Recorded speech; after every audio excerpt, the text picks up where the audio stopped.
നമസ്കാരം. നടിയെ ആക്രമിച്ച കേസുമായി ബന്ധപ്പെട്ട് നമ്മൾ നിരന്തരം വീഡിയോ ഇട്ടുകൊണ്ടിരിക്കുകയാണ്. അപ്പോൾ കൂടെ നിൽക്കാൻ ആഗ്രഹമുള്ളവർ സബ്സ്ക്രൈബ് ചെയ്ത് കൂടെ നിൽക്കുക എന്നുള്ളതാണ്. അപ്പോൾ വിധിപ്പകർപ്പ് എനിക്ക് കിട്ടിയിട്ട് ഒരു 4-5 ദിവസത്തെ ആയി. വിധിപ്പകർപ്പ് കിട്ടി. ഞാൻ കുറേ കാര്യങ്ങളൊക്കെ വായിച്ച് വായിക്കുന്നുണ്ട്. സത്യം പറഞ്ഞു കഴിഞ്ഞാൽ ഈ നടി അന്നത്തെ ദിവസം അനുഭവിച്ച ആ ക്രൂരത, സത്യം പറഞ്ഞാൽ അത് ഈ നമ്മുടെ ഹാഷ്മി പറഞ്ഞ ഒരു സംഭവം നിങ്ങൾ ഓർമ്മയുണ്ടോ? ദയവ് ചെയ്ത ആണുങ്ങളാണെങ്കിൽ, പെൺമക്കൾ ഉള്ളവരാണെങ്കിൽ, ഭാര്യമാരുള്ളവരാണെങ്കിൽ, അമ്മമാരുള്ളവരാണെങ്കിൽ ആ ഒരു ഭാഗം വായിക്കരുത്. നിങ്ങൾക്ക് താങ്ങാൻ കഴിയില്ല, ആഹാരം തൊണ്ടയിൽ നിന്ന് താഴോട്ട് ഇറങ്ങില്ല എന്ന് പറഞ്ഞത് അക്ഷരാർത്ഥത്തിൽ ശരിയാണത്. അത് വായിച്ചപ്പോൾ സത്യം പറഞ്ഞു കഴിഞ്ഞാൽ ഒരു എന്ത് എന്ത് എന്ത് അത് വായിക്കുമ്പോൾ നമുക്ക് ഉണ്ടാകുന്ന വികാരം, കരയണോ, ഇത് നമ്മൾ ഇത്രയും നിസ്സഹായരായിട്ട് ഇങ്ങനെ ഇരിക്കേണ്ടതായിട്ട് വന്നല്ലോ, നമുക്കൊന്നും ചെയ്യാൻ പറ്റിയില്ലല്ലോ. അത്രയ്ക്കും മഹാക്രൂരതയാണ് ആ പെൺകുട്ടിയോട് ഈ പറയുന്ന മൃഗം, ഈ പറയുന്ന പൾസർ സുനി എന്ന് പറയുന്ന മൃഗം കാണിച്ചിരിക്കുന്നത്. ഭയങ്കരമായിട്ടുള്ള ക്രൂരതയാണ്. അതെങ്ങനെയാ പെൺകുട്ടി അല്ലെങ്കിൽ ഈ ഒരു അതിജീവിത ഒരു നടി എങ്ങനെ സർവൈവ് ചെയ്തെന്ന് ആലോചിക്കണം. 5-6 പേര് പോയി പിടിച്ചു വെക്കുക. ഒരു പെൺകുട്ടിയുടെ മാനത്തെ സത്യം പറയുന്നത് ഫുള്ളൊന്നും ഇവിടെ പറയാൻ എടുക്കാനേ പറ്റത്തില്ല. അന്ന് ആ പെൺകുട്ടിക്ക് ആർത്തവത്തിന്റെ ആദ്യ ദിനങ്ങളായിരുന്നു. കൈ കൂപ്പി പല ആവർത്തി അവനോട് യാചിക്കുന്നുണ്ട്, എന്നെ ഒന്നും ചെയ്യരുതേ എന്ന്. അവൻ ചിരിച്ചു കണ്ട് എനിക്കൊരു കൊട്ടേഷൻ ആണ് എന്ന് പറയുമ്പോൾ, എത്ര രൂപയാണ് ആ കൊട്ടേഷൻ, ഞാൻ ആ പൈസ തരാം, എന്നെ വേണമെങ്കിൽ ചവിട്ടി നിങ്ങൾ പുറത്തറിയൂ, ഞാൻ ഒറ്റ മനുഷ്യരുടെ അടുത്ത് പറയില്ല, എന്നെ ഒന്നും ചെയ്യല്ലേ. ആദ്യം ഈ പറയുന്ന നരാധിപനെ, അതായത് ഈ മൃഗത്തെക്കാളും കേവലമായ ഈ പൾസർ സുനിയെ കണ്ടപ്പോൾ തിരിച്ചറിഞ്ഞ ഒരു ആശ്വാസം ഉണ്ടായിരുന്നു. മനസ്സിലായോ? ഒരു ആശ്വാസം ഉണ്ടായിരുന്നു. അതിനുശേഷം അവനാണ് മെയിൻ വില്ലൻ.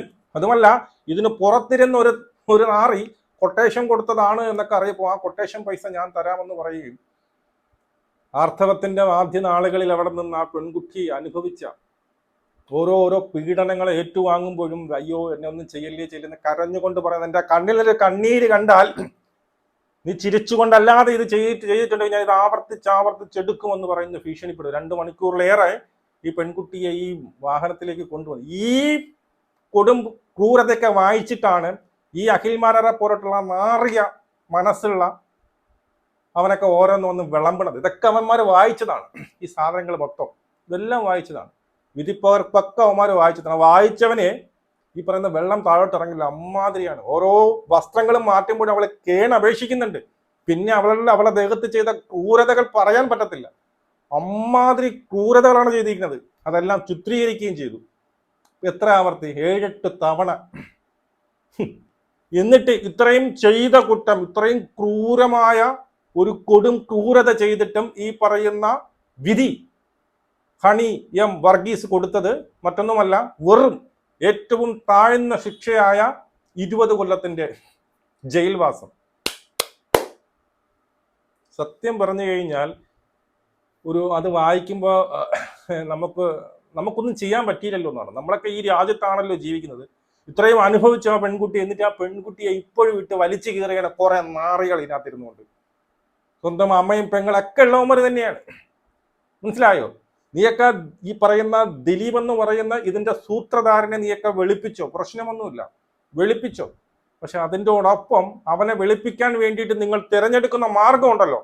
ഈ പെൺകുട്ടി സ്വയം പ്ലാൻ ചെയ്തതാണ്, ഈ പെൺകുട്ടി മോശ സ്വഭാവത്തിന് ഉടമയാണ് എന്ന് പറഞ്ഞു വരുത്തുന്നില്ലേ? അവരൊക്കെ ഈ വിധിപ്പകർപ്പ് വായിച്ചതിന് ശേഷമാണ് ഇത് പറയുന്നതെന്ന് ഓർക്കണം.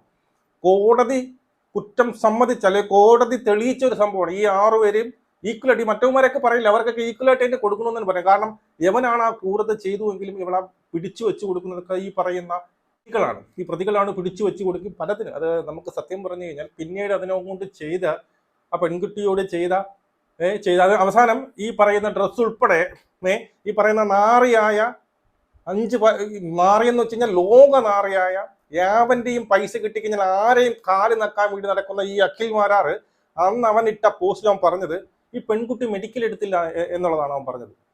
അതായത് ഇങ്ങനെ ഒരു പീഡനമേ ഇവിടെ നടന്നിട്ടില്ല, അതുകൊണ്ടാണ് പെൺകുട്ടി മെഡിക്കൽ എടുക്കാത്തത് എന്നല്ല മാരാറെ നീ പറഞ്ഞത്. കൃത്യമായിട്ട് വിധിപ്പകർപ്പിലുണ്ട്. ആ ഡ്രസ്സ് ഉൾപ്പെടെ കൊണ്ട് ടെസ്റ്റിന് കൊടുത്തതാണ്. ഫോറൻസിക് റിപ്പോർട്ടുണ്ട്. മനസ്സിലായോ? എന്നിട്ടാണ് ഈ നാറികൾ, ഈ പരനാറികൾ എന്ത് ചെയ്യണം, മനുഷ്യരെ തെറ്റിദ്ധരിപ്പിക്കാൻ വേണ്ടിയിട്ട് അങ്ങനെ ഒരു സംഭവമേ നടന്നിട്ടില്ല എന്ന് പറഞ്ഞ് പോസ്റ്റ് ഇട്ട് ഇളിക്കുന്നത്. പോയി ചാവടാ നീയൊക്കെ, പോയി ചാവ് ഇതിനെ കാട്ടി. അപ്പോ സത്യം പറഞ്ഞാൽ അത്രയ്ക്ക് ആ ഒരു നിങ്ങൾ ആരും വായിക്കാതിരിക്കുക എന്ന് എനിക്ക് പറയാനുള്ളൂ. പക്ഷേ നമ്മൾ ഇത് ഇങ്ങനെ ഒരു വീഡിയോ ഇടുന്നത് കൊണ്ട് സംഭവം എന്താണെന്ന് വായിക്കേണ്ടതായിട്ട് വരും. അതുമല്ല കാവ്യമാധവന്റെ കാവ്യമാധവനകത്ത് കുറെ അടുത്ത് പറഞ്ഞു എനിക്ക് ഓർമ്മയില്ല, ഇന്ന് ഫോൺ നമ്പർ മാറ്റിയത് ഓർമ്മയില്ല, അന്ന് ദിലീപുമായിട്ട് ഇതായിട്ട് ഓർമ്മയില്ല എന്നൊക്കെയാണ്. ആ ഓർമ്മയില്ലാത്തതിനെ കുറിച്ചൊന്നും ഒന്നും പറയാൻ ഈ പറയുന്ന ശ്രീജിത്ത് പണിക്കർക്ക് പറ്റില്ല.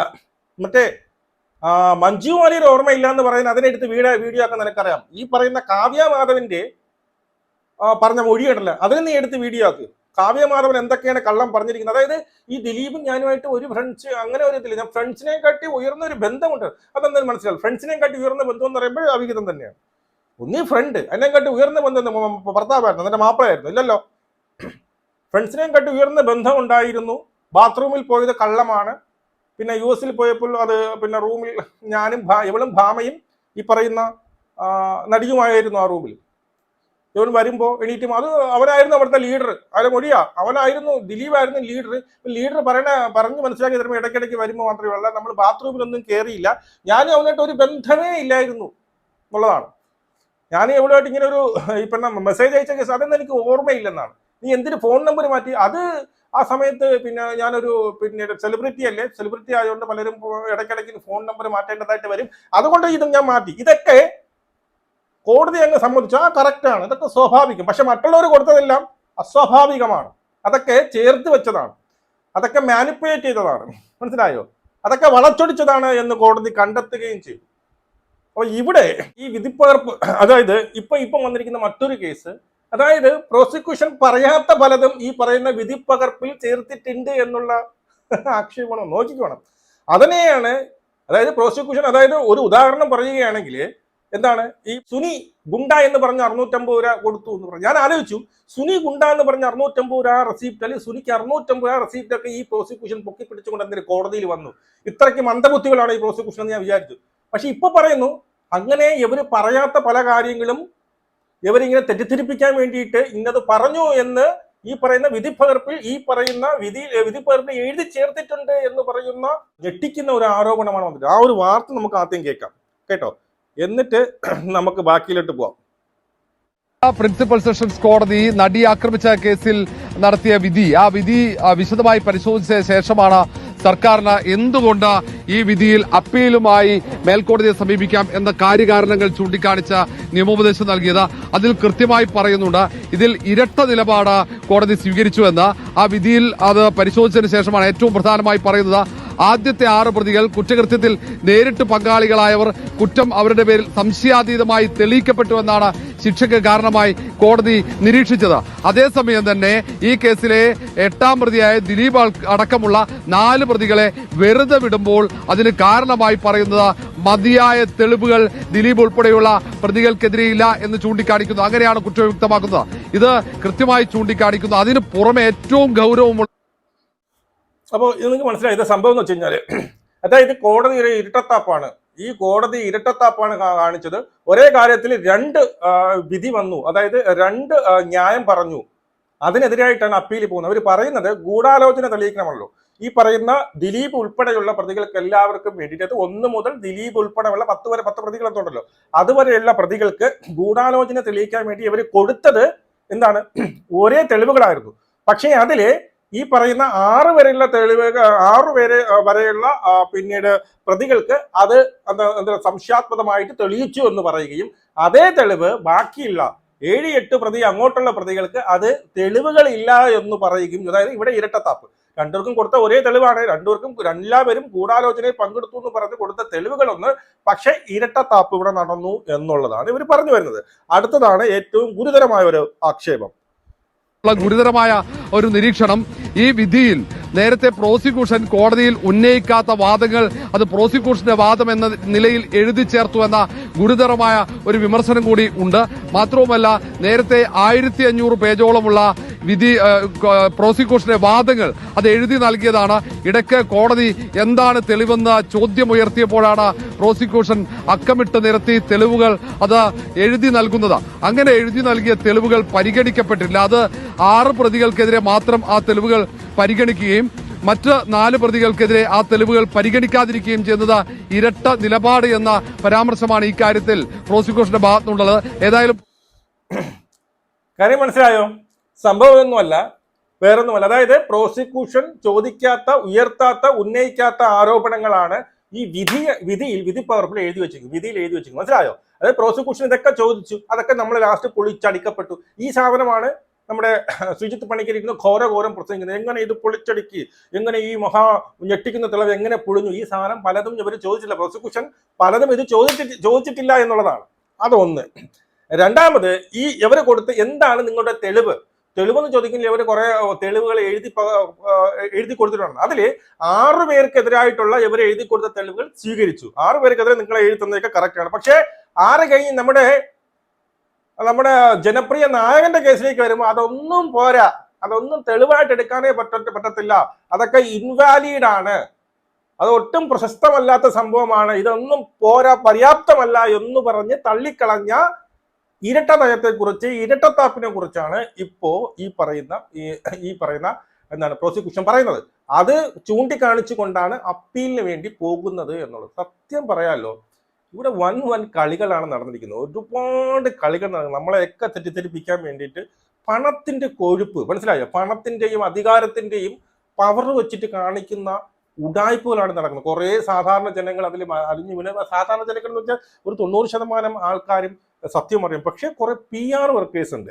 ഈ PR വർക്കുകൾ പറയുന്ന വീഡിയോസ്, PR വർക്കുകൾ പറയുന്ന അഖിൽമാരാറെ പോലുള്ള, രാഹുൽ ഈശ്വറിനെ പോലുള്ളവരൊക്കെ ഈ എടുത്തിടുന്ന സാധനം കുറെ ആൾക്കാർ വിശ്വസിക്കും. അവരെയൊക്കെ എന്ത് ചെയ്യും? അവരെയൊക്കെ പറഞ്ഞ് തെറ്റിദ്ധരിപ്പിക്കും. ഇതാണ് ഇവിടെ നടക്കുന്നത്. അപ്പോൾ ഇതിനകത്ത് കോടതി ഉൾപ്പെടെ ഇരട്ട നിലപാടാണ് സ്വീകരിച്ചത്, ഇരട്ട താപ്പാണ് സ്വീകരിച്ചത് എന്ന് കൃത്യമായിട്ട് അവർ പറയും. അത് ചൂണ്ടിക്കാണിച്ചുകൊണ്ടാണ് അവർ അപ്പീൽ പോകാൻ ശ്രമിക്കുന്നത്. അതുമല്ല, ഈ പറയുന്ന ഈ നാറി, ഈ മൃഗമെന്ന് പോലും വിളിക്കാൻ സാധിക്കാത്ത ഈ പൾസർ സുനി ആ പെൺകുട്ടിയുടെ, ആ നടിയോട്, ആ അതിജീവിതയോട് കാണിച്ച ക്രൂരതകളെ വായിച്ചു കഴിഞ്ഞാൽ സത്യം പറഞ്ഞാൽ അവനെയൊക്കെ ചുട്ടരിക്കാൻ തോന്നും, നിർത്തി കത്തിക്കാൻ തോന്നും. മണ്ണെണ്ണ ഒഴിച്ച്, പെട്രോൾ ഒഴിച്ച് ജനമധ്യ വെച്ച് അവനെ നിർത്തി കത്തിക്കാൻ തോന്നും. അത്രയ്ക്ക് വലിയ ക്രൂരതയാണ് ചെയ്തിരിക്കുന്നത്. അവന് കൊടുത്ത ശിക്ഷയും കൂടി കേൾക്കുമ്പോൾ നമ്മുടെ രക്തം തിളയ്ക്കും. അതുപോലെ ഇതെല്ലാം ചെയ്യിപ്പിച്ച ഒരാൾ പുറത്തിങ്ങനെ കയ്യും വീശി വലിയ മാനിനെ പോലെ നടക്കുന്നു എന്നും കൂടി അറിയുമ്പോൾ സത്യം പറഞ്ഞാൽ നമുക്ക് ആർക്കും ഇരിക്കപ്പുറത്ത് വരത്തില്ല, രക്തം തിളയ്ക്കും. നിങ്ങളുടെ അഭിപ്രായം നിങ്ങൾ കമന്റ് രേഖപ്പെടുത്തി നമുക്ക് ഇവിടെ കാണാം. ജയ് ഹിന്ദ്.